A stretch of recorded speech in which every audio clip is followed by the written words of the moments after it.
Bonjour et bienvenue dans cette nouvelle vidéo, je suis Sébastien, je suis ravi de vous retrouver aujourd'hui pour une vidéo dans laquelle j'ai pas forcément de bonnes nouvelles à vous annoncer puisqu'on va parler de la refonte du statut du loueur meublé non professionnel. Alors avant qu'on voit ça dans le détail, on va faire un petit retour en arrière, on va se placer fin 2023 puisque déjà dans le nouveau projet de loi de finances, il était prévu une réforme de ce statut du loueur meublé non professionnel, mais en particulier sur la réforme de la location courte durée. Et à l'époque, ça concernait l'abaissement du plafond pour passer du régime du microbic au régime du réel de manière automatique. Et puis pour le régime du microbic, ça concernait la réduction de l'abattement. Puisque cet abattement, il était de 50% en moyenne, voire il pouvait aller jusqu'à 71% pour les logements exploités en location courte durée et classés. Eh bien, députés et sénateurs voulaient une réduction de cet abattement au régime du microbic. Mais jusque-là, il n'y avait pas forcément de grosses incidences puisqu'on le sait très bien, ce n'est pas le régime du microbic qui est très important quand on fait de la location meublée, mais c'est plutôt le régime du réel puisque c'est ce régime du réel, grâce aux charges et aux amortissements, qui permet d'éviter l'impôt pendant de nombreuses années et donc ne pas être fiscalisé sur les revenus locatifs.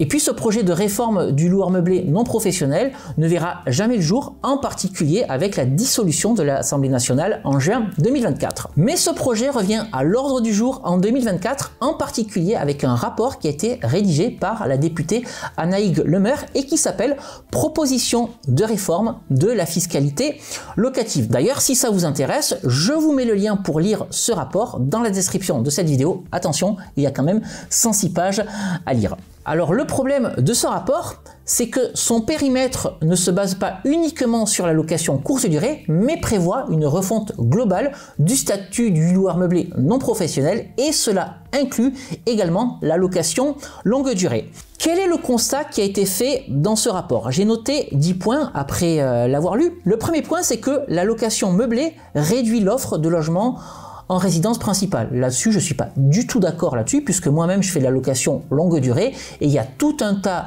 de personnes, et j'ai tout un tas de locataires qui souhaitent louer un logement meublé pour y établir leur résidence principale, bien tout simplement parce que ça leur évite d'avoir acheté des meubles et d'équiper un appartement. Le deuxième point qui est relevé dans ce rapport, ou le deuxième constat qui a été effectué, c'est que le nombre de logements en meublé augmente beaucoup plus vite que le nombre de logements nus. Et ça ne m'étonne pas beaucoup puisque la fiscalité de la location nue est beaucoup moins avantageuse, en tout cas à date, que la fiscalité de la location meublée. C'est la raison pour laquelle les investisseurs préfèrent faire de la location meublée. Le troisième constat qui a été fait dans ce rapport, c'est que dans les logements meublés, les locataires gardent le logement moins longtemps, c'est-à-dire qu'il y a beaucoup plus de turnover. Là, je suis 100% d'accord avec ce constat. Effectivement, que ce soit dans mes colocations ou dans mes locations meublées, le turnover est plus important que dans mes locations nues. Le quatrième constat qui est fait dans ce rapport, c'est que les loyers des logements meublés sont en moyenne 10 à 20% supérieurs aux loyers des logements nus. Et ça s'explique par le fait que les propriétaires bailleurs doivent meubler, décorer et équiper les locations meublées et subissent également plus de turnover. Mais d'après le rapport de la députée Annaïg Le Meur, le fait qu'il y ait du turnover et le fait qu'il faille équiper le logement ne justifierait pas le fait d'augmenter le loyer de 10 à 20% par rapport à une location nue, ce en quoi je suis tout à fait en désaccord là-dessus. Le cinquième constat qui est fait dans ce rapport, c'est que l'augmentation du parc locatif meublé serait motivée par deux facteurs, un loyer plus important et une fiscalité plus avantageuse et ne serait pas liée à une demande locative pour le meublé plus importante. Autrement dit, les locataires préféraient avoir des locations nues plutôt que des locations meublées. Là encore une fois, je ne suis pas du tout d'accord avec ce constat puisqu'il y a vraiment des personnes qui souhaitent avoir plutôt des logements en location meublée, encore une fois parce qu'ils n'ont pas besoin d'acheter des meubles, n'ont pas besoin de s'encombrer avec un déménagement, ils arrivent dans un logement qui est tout prêt à être habité. Le sixième constat qui est fait dans ce rapport, c'est que les logements exploités en location courte durée explose. Et là, on peut effectivement le constater sur les plateformes comme Airbnb ou encore Booking. Il y a de plus en plus de personnes qui font de la location courte durée. Je suis donc d'accord avec ce sixième constat. Le septième constat de ce rapport concerne la location courte durée et en particulier les raisons qui poussent les propriétaires bailleurs à faire de la location courte durée. En particulier le risque de loyer impayé. Là, c'est indéniable. L'un des avantages de la location courte durée, c'est que vous n'avez aucun risque de loyer impayé. En effet, les locataires font la réservation sur Airbnb ou encore encore Booking, et c'est uniquement à partir du moment que le paiement a été effectué que les locataires ou les voyageurs peuvent rentrer dans le logement. Autre constat concernant la location courte durée, les revenus locatifs sont supérieurs par rapport à une location longue durée. Là aussi, c'est la raison pour laquelle beaucoup de personnes font la location courte durée. Et puis, il est aussi indiqué que grâce à Airbnb, Booking et toutes ces plateformes de réservation en ligne, il est très facile de trouver des locataires. Là-dessus, on ne peut qu'être d'accord avec ce qui est indiqué dans le rapport. 8e point de ce rapport, il est précisé que 8% des biens exploités en location courte durée sont des logements 100% dédiés à cette activité. Et là, je suis surpris, vous voyez, parce que honnêtement, je pensais qu'il y avait beaucoup plus de biens qui étaient exploités intensivement en location courte durée, ce qui m'amène à dire qu'il y a beaucoup de personnes sur les plateformes de réservation en ligne comme Booking ou encore Airbnb qui ne font pas ça de manière professionnelle ou encore industrielle. 9e point de ce rapport, 9e constat de ce rapport, la majeure partie des locations courte durée se trouvent dans des zones touristiques ou dans les grandes agglomérations. Et oui, parce que beaucoup de personnes qui se lancent dans l'activité de location courte durée veulent les faire de manière sécuritaire dans des villes comme Bordeaux, Toulouse, Lyon, Lille, Nantes ou encore Paris. Et ça, je vous le dis depuis de nombreuses années, ce ne sont pas du tout les bons coins pour faire de la location courte durée. Il faut plutôt privilégier les villes moyennes où le prix de l'immobilier sera beaucoup plus faible, mais également où la réglementation sera moins drastique pour faire une activité de location courte durée. Et puis 10e point, il est indiqué dans le rapport que les logements de type Airbnb, exploités en location courte durée, empêchent les populations locales de se loger. Et là aussi, je ne suis pas du tout d'accord là-dessus. Alors une fois que ces constats ont été effectués, qu'est-ce que souhaite le rapport? Eh bien, il souhaite limiter le développement des locations meublées, aussi bien en longue durée qu'en courte durée, et ça, eh bien, ça passe par une réforme de la fiscalité globale de la location meublée. Donc ce qu'on va voir maintenant ensemble, eh bien, c'est toutes les propositions de réforme contenues dans ce rapport. Alors on va dans un premier temps commencer par la fiscalité du loueur meublé professionnel, puisque le rapport préconise de relever le seuil pour basculer au statut du loueur meublé professionnel, et donc de relever ce seuil de 23 000 € à 30 000 €.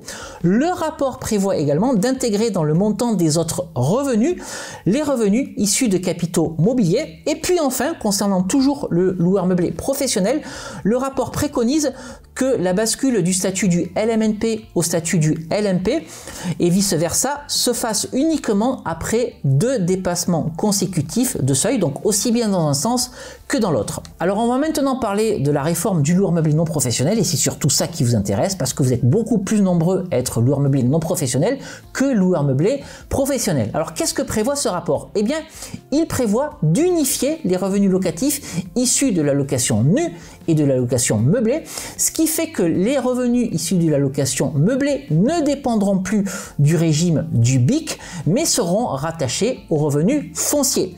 Seuls les revenus de la location meublée du loueur meublé professionnel resteront dans la catégorie BIC, c'est-à-dire bénéfices industriels et commerciaux.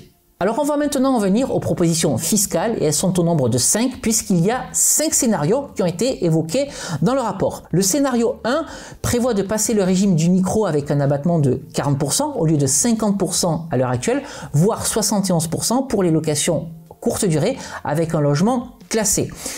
Mais c'est là où ça pique, ce scénario 1 prévoit la suppression de l'amortissement du bien immobilier au régime du réel, et ça c'est la mauvaise nouvelle parce que c'est justement cet amortissement qui permet d'éviter l'impôt sur les revenus locatifs pendant de nombreuses années. Le scénario 1 bis, autre scénario, prévoit de passer le régime du micro avec un abattement de 50%, indifféremment aussi bien en location longue durée qu'en location courte durée, mais prévoit lui aussi la suppression de l'amortissement du bien immobilier au régime du réel. Le scénario suivant, c'est le scénario 2. Il prévoit de passer le régime du micro à un abattement de 40% pour les locations longue durée et un abattement de seulement 30% pour les locations courte durée, mais là encore, la suppression de l'amortissement du bien immobilier au régime du réel. Le scénario suivant, c'est le scénario 2 bis. Il prévoit de passer le régime du micro à 50% pour les locations longue durée et 30% pour les locations courte durée, mais là aussi, encore une fois, la suppression de l'amortissement du bien immobilier au régime du réel. Et enfin, le scénario 3, qui est le dernier scénario proposé dans ce rapport, prévoit un abattement de 40% pour le régime du micro, donc aussi bien pour les locations longue durée que les locations courte durée, et prévoit aussi pour le régime du réel, un abattement forfaitaire de 2%. Attention, cet abattement forfaitaire de 2% ne se ferait que sur 60% de la valeur du bien et sur 50 ans. Donc si vous divisez 60% d'abattement sur 50 ans, ça veut dire que vous allez pouvoir uniquement passer en amortissement chaque année 1,2% de la valeur du bien, ce qui est beaucoup moins intéressant qu'à l'heure actuelle, ce qui fait que, eh bien, vous serez amené à payer des impôts beaucoup plus rapidement qu'à l'heure actuelle, ce qui veut dire donc que l'État prévoit de récupérer plus rapidement de l'impôt sur les revenus locatifs, même si vous êtes au régime du réel. Et enfin, cet amortissement dont je viens de vous parler, vous ne pourriez l'effectuer qu'en location longue durée. Si vous faites le choix de faire de la location courte durée, il sera interdit de mettre son bien en amortissement. Quelle est la conclusion de tout ça? Eh bien, c'est que l'État a compris que la vraie niche fiscale aujourd'hui du statut du loueur meublé non professionnel, ce n'est pas le régime du micro, mais bien le régime du réel. Et c'est la raison pour laquelle toutes les contraintes dans les 5 scénarios que je viens d'évoquer porte sur le régime du réel. D'ailleurs, il est indiqué noir sur blanc dans ce rapport que l'attention doit être portée sur la suppression des amortissements. Je vais vous lire ce qui est écrit. La suppression de la déductibilité des amortissements pour les loueurs de meublés non professionnels au régime réel me paraît impératif. Toutefois, les modalités de cette suppression nécessitent une attention particulière afin de garantir une meilleure acceptation de la réforme et d'étaler le préjudice subi par les propriétaires concernés. Une limitation transitoire de l'amortissement imputable par un plafonnement progressif de l'amortissement déductible sur 3 à 5 ans devrait être privilégiée. Quel est l'objectif donc de tout ça? L'objectif, on va pas se mentir, c'est de récupérer de l'argent, et l'argent gagné sur la réforme de la fiscalité du loueur meublé non professionnel, ce serait de favoriser 2 dispositifs. Le premier dispositif dans lequel serait réinjecté cet argent, c'est le dispositif Loc Avantage, qui permet à certains propriétaires bailleurs de bénéficier d'une réduction d'impôt s'ils appliquent un loyer inférieur à la valeur moyenne du marché et en favorisant la location à des locataires ayant un plafond de ressources limité. Et puis le deuxième dispositif dans lequel serait réinjecté l'argent récupéré sur la refonte de la fiscalité du loueur meublé non professionnel, c'est le dispositif de Normandie qui permet l'amélioration du parc locatif avec en particulier des aides sur les rénovations ou les rénovations énergétiques, en contrepartie de quoi les propriétaires bailleurs bénéficiant de ce plan de Normandie doivent appliquer un loyer plafonné et sélectionner des locataires, encore une fois, avec des plafonds de ressources limités. Alors, quelle est la conclusion de tout ça? Eh bien, c'est que après avoir effectué la location courte durée,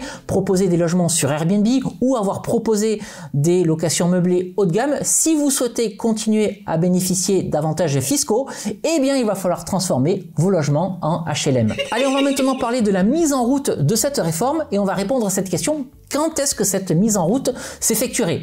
Cette mise en route s'effectuerait bien entendu si la réforme est acceptée et cela vaudra pour tous les biens immobiliers achetés après la réforme et puis pour les biens immobiliers qui ont été achetés avant la réforme, cela s'effectuerait à chaque changement de bail, c'est-à-dire à chaque changement de locataire. Si cette fiscalité voit le jour, le rapport prévoit ensuite de ne plus toucher à la fiscalité locative jusqu'en 2030. Personnellement, je trouve ce délai assez court puisque quand on investit dans l'immobilier, on a une vision assez long terme puisqu'on prend des crédits immobiliers sur 15 ans, 20 ans, parfois même 25 ans, et je trouve donc que c'est un peu pénible de devoir s'adapter tous les 5 ans au changement de la fiscalité. Alors pour conclure cette vidéo, qu'est-ce que je pense de ce rapport et de tout ce qui est contenu à l'intérieur? Je pense qu'il aurait été bon d'aligner la fiscalité de la location nue sur la fiscalité de la location meublée et non l'inverse. Deuxième point, je pense qu'il aurait été aussi intéressant d'appliquer la clause qu'on appelle du grand-père, c'est-à-dire de laisser aux investissements immobiliers déjà en cours les règles actuelles, au moins jusqu'à l'expiration des crédits immobiliers. Parce que toutes les personnes qui ont acheté un bien immobilier en adoptant la fiscalité du loueur meublé non professionnel ont fait leur prévisionnel sur 15 ou 20 ans. Il est donc pénible pour eux de voir les règles du jeu changer en cours de route. Et je pourrais même rajouter que pour ces investisseurs-là, le changement de fiscalité ou le changement de règles du jeu pourrait avoir un impact non négligeable sur leur trésorerie. Le troisième élément que je voulais mettre en avant dans ma conclusion, c'est que l'État va peut-être engranger davantage de recettes fiscales, mais cela pourrait avoir un impact négatif sur l'immobilier, puisque forcément, si la fiscalité se durcit, il y aura moins d'investissement. Du coup, le marché de l'immobilier va ralentir et il y aura ensuite un manque à gagner à la fois pour les notaires et les artisans. Et puis cela pourrait aussi amener à une dégradation du parc locatif, puisque s'il n'est plus possible d'amortir le bien immobilier et les travaux, l'intérêt de faire des travaux, du coup, n'aura plus de sens, parce que quand on fait des travaux, forcément, on a un retour sur investissement qu'on veut récupérer. D'ailleurs, on le voit, tous les beaux appartements aujourd'hui sont sur Airbnb, et donc sans carotte fiscale, les investisseurs immobiliers n'auront plus intérêt à faire des travaux, ce qui aboutira, j'insiste, à une dégradation du parc locatif. Alors vous vous posez peut-être cette question, Sébastien, si cette réforme voit le jour, qu'est-ce qui va se passer? Comment est-ce qu'on va faire pour continuer à investir? Eh bien, on va essayer de terminer cette vidéo par une note un petit peu plus positive. Vous le savez, je vous le dis systématiquement à longueur de vidéo, quand vous faites de l'investissement immobilier, vous êtes des entrepreneurs, vous êtes des chefs d'entreprise. Et donc, comme tout bon chef d'entreprise, eh bien, vous devez savoir vous adapter. Et donc, l'une des solutions pour continuer à investir tout en bénéficiant d'une fiscalité avantageuse, c'est de basculer en société. Vous pouvez investir en SCI, à l'IS, c'est un petit peu plus avantageux parce que ça vous permet à la fois de faire de la location nue et la location meublée, mais vous pouvez également vous intéresser à l'investissement immobilier en société commerciale. Pourquoi pas en SARL ou encore SAS. Sachez que chaque cas est particulier, donc si vous envisagez d'investir via ces structures-là, n'hésitez pas à vous rapprocher de votre notaire, de votre expert comptable, voire d'un avocat pour savoir quelle serait la solution la plus adaptée pour vous. Et puis pour rester dans une note positive, sachez qu'il s'agit là, j'insiste, uniquement d'un rapport et pas d'un projet de loi. Et il est probable que la majeure partie des éléments contenus dans ce rapport ne voient pas le jour, ou en tout cas ne voient pas le jour tout de suite, puisque vous le savez aussi bien que moi, on est dans une situation politique en France instable, avec une dissolution probable de l'Assemblée nationale au mois de juin 2025. Alors il faut quand même rester prudent, ce rapport existe désormais, on sent bien que le loueur meublé non professionnel vit ces derniers mois et ces dernières années, et c'est la raison pour laquelle je vous recommande de commencer à réfléchir à l'étape d'après, c'est-à-dire l'investissement immobilier en société, surtout si vous avez la volonté de faire croître votre patrimoine immobilier pour préparer votre retraite et votre transmission de patrimoine à vos enfants. Voilà tout ce que je pouvais vous dire aujourd'hui sur le rapport de la députée Annaïg Lemeur. Si cette vidéo vous a plu, n'hésitez pas à la liker, n'hésitez pas à la partager, n'hésitez pas non plus à m'indiquer dans les commentaires ce que vous pensez de ce rapport, quelles sont les stratégies que vous souhaitez désormais appliquer pour éviter cette fiscalité du loueur meublé non professionnel, ou plutôt comment vous adapter. Mettez-moi tout ça en commentaire, je suis d'ores et déjà impatient de lire quelles sont vos futures stratégies. Et puis si vous souhaitez en savoir plus sur l'immobilier, je vous invite bien entendu à vous abonner à cette chaîne YouTube. Suivez-moi également sur mes comptes Instagram, Facebook ou encore TikTok. Je partage régulièrement avec vous du contenu, je vous amène en visite avec moi et je vous donne des petits tips pour vous aider sur la mise en route de vos projets immobilier. Voilà, et bien écoutez, on va se quitter ici pour aujourd'hui. Et puis comme d'habitude, on se retrouve très prochainement pour une nouvelle vidéo. Je vous dis à très bientôt. Ciao!